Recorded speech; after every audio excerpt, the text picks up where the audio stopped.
that all reasonable efforts are allowed at getting at the minerals, but what's reasonable is up to judgment. Right. So, but this being a very gas-friendly state, the judgment has been let them get at their minerals.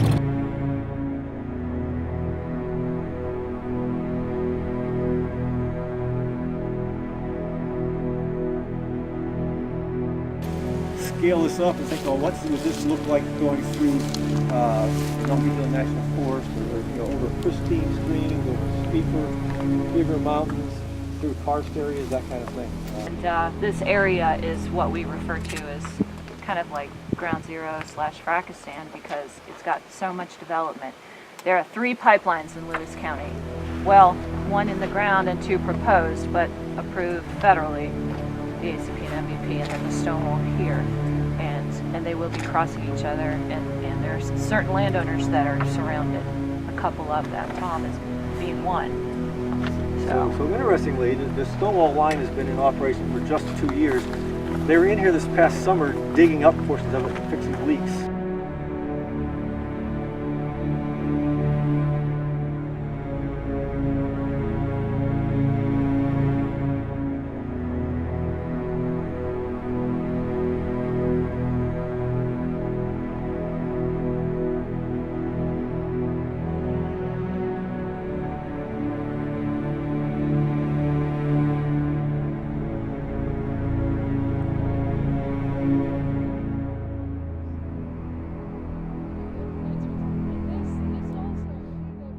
Now, these folks have an environmental right that's being violated, right? And we're trying to vindicate those rights to both protect the people in those environments, but also to help further define, again, what it means to have an environmental right in the Commonwealth of Pennsylvania. Because it's not just like the right to free speech, right? We've been litigating over what it means to have a right to free speech for over 200 years. Yet there are still legal actions, right? Mm-hmm. We have a pretty good sense of what it means, but not a total sense.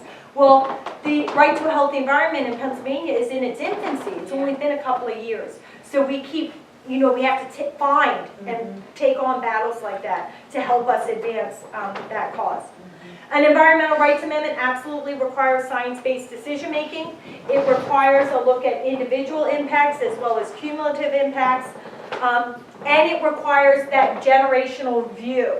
The way the constitutional provision is written, it's very clear that it is generational. The obligation is generational. And so when decisions are being made, you have to think, am I going to be protecting the people today, but also the people yet to be born? So it's a much more robust obligation.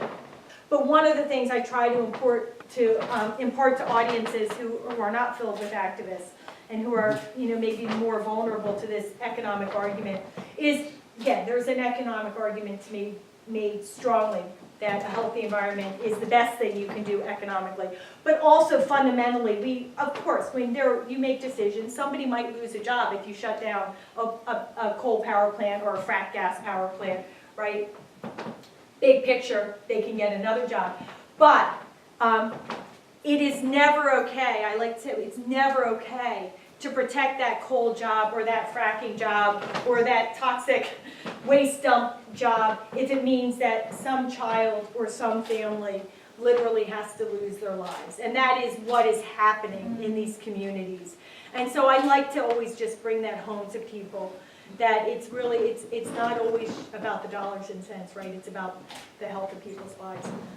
So that's really what the book is about. The book is about trying to inspire every state to pass a green amendment.